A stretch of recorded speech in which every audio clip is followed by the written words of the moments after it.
স্নেহ ছাত্রছাত্রী, আমার চ্যানেলে ভিডিওটি দেখার জন্য স্বাগত জানাই। তোমরা যারা অষ্টম শ্রেণীতে সেকেন্ড সামেটিভ পরীক্ষা দেবে তাদের জন্য রায় মার্টিন প্রশ্নবিচিত্রা থেকে মডেল প্রশ্নপত্র 6-এর সম্পূর্ণ প্রশ্ন এবং উত্তর নিয়ে আজকের ভিডিওতে হাজির হয়েছি। আশা করি ভিডিওটি শুরু থেকে শেষ পর্যন্ত মনোযোগ সহকারে দেখবে, তাতে অনেক উপকৃত হবে। তো চলো এবার শুরু করা যাক। প্রথম প্রশ্ন রয়েছে 1-এর দাগে সঠিক উত্তরটি নির্বাচন করে লেখো। সঠিক উত্তরটি নির্বাচন করে লেখো। 1-এর 1 পল্লী সমাজ গদ্যাংশের মুখ্য চরিত্রের নাম হলো, উত্তর হবে কয়ের দাগে রমেশ। পরবর্তী প্রশ্ন 1-এর 2-এর দাগে পাড়াগার দুপর ভালোবাসি কবিতায় কোন নদীর কথা আছে? উত্তর হবে কয়ের দাগে জলসিঁড়ি নদীর কথা আছে। পরবর্তী প্রশ্ন 1-এর 3-এর দাগে মানুষ শব্দটি কী ধরনের বিশেষ্য? উত্তর হবে মানুষ শব্দটি জাতিবাচক বিশেষ্য।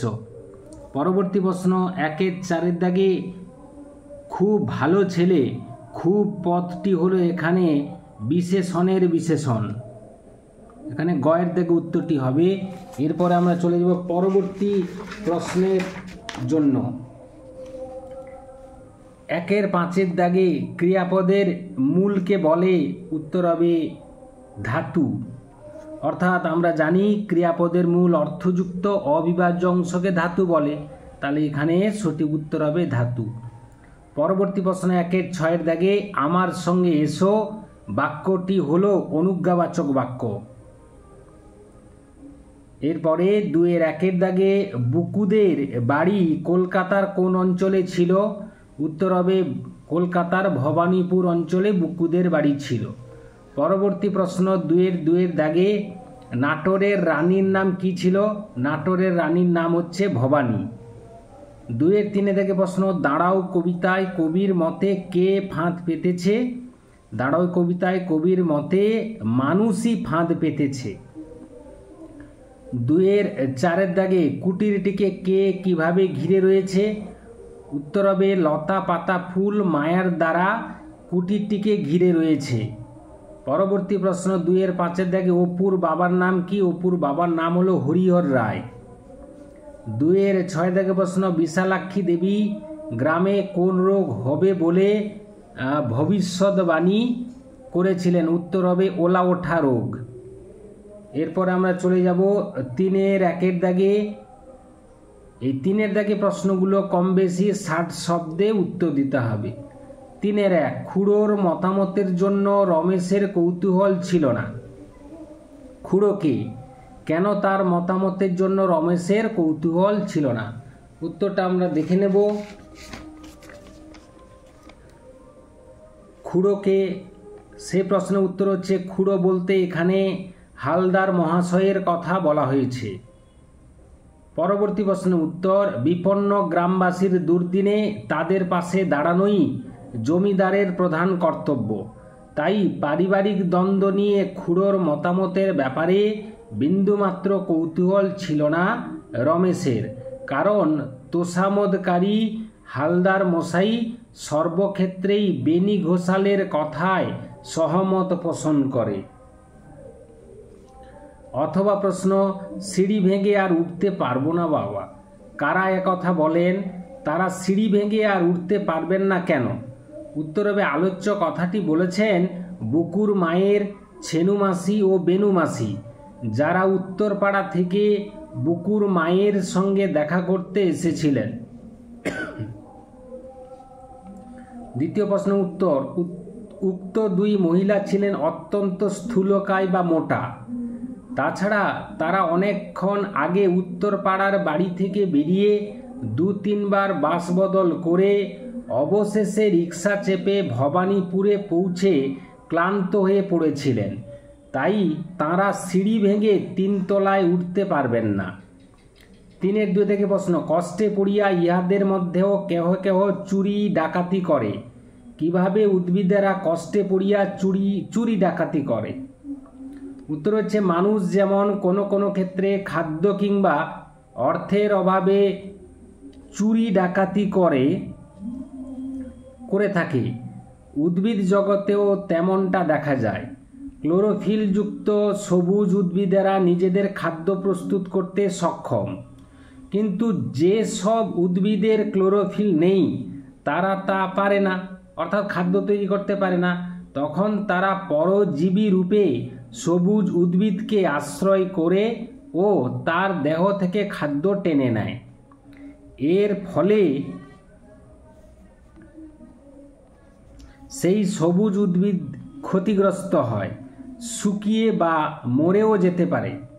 যেমন ছত্রাক অথবা স্বর্ণলতার মতো পরজীবী উদ্ভিদ আশ্রয়দাতা উদ্ভিদের খাদ্য কেড়ে নিয়ে তাকে রুগ্ন করে দেয়। অথবা প্রশ্ন, আলপনা আঁকা কার? আলপনা বলতে কবি কি বুঝিয়েছেন? পল্লীকবি জসিমউদ্দিন তাঁর গড়াই নদীর তীরে কবিতায় প্রকৃতির কলে অবস্থিত একটি কুটিরের অপূর্ব চিত্র আমাদের সামনে তুলে ধরেছেন। প্রকৃতি যেন স্নেহ মায়ার বন্ধনে এই কুটিরটিকে ঘিরে রয়েছে।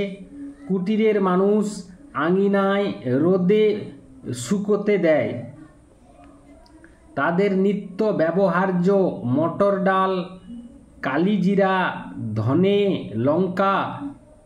প্রকৃতির রঙের সঙ্গে মিশে রোদে শুকোতে দেওয়া এই জিনিসগুলির রং দিয়ে যেন উঠোনে আঁকা হয়ে যায় অপূর্ব আলপনা, যা এই কুটিরের সৌন্দর্যকে আরও বাড়িয়ে দেয়।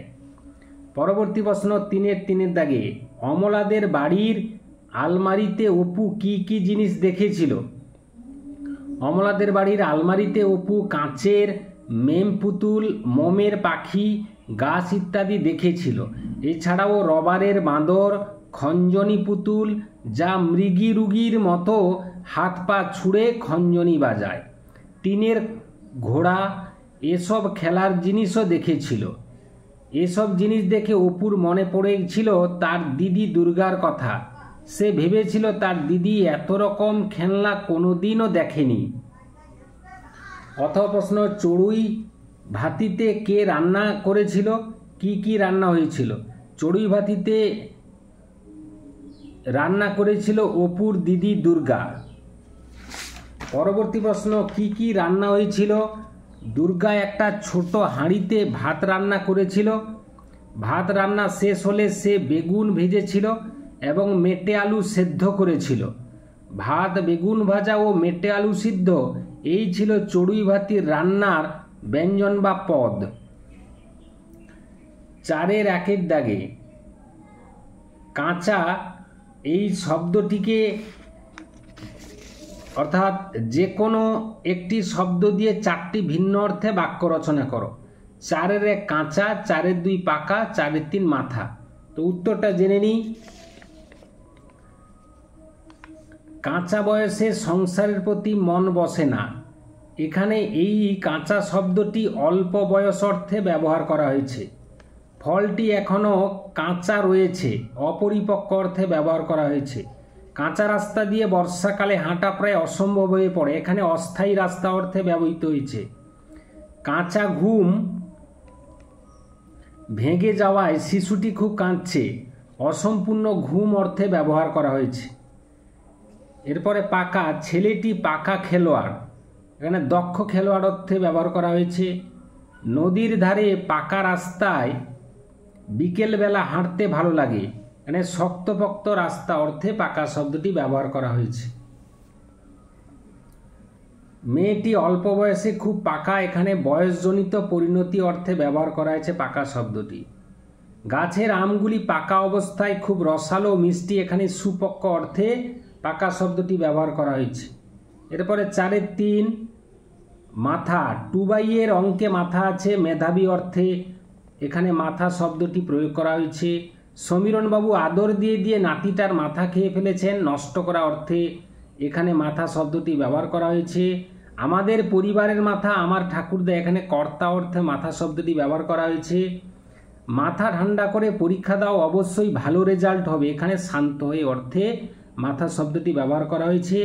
এই ছিল আজকের ভিডিও। আশা করি ভিডিওটি ভালো লেগেছে।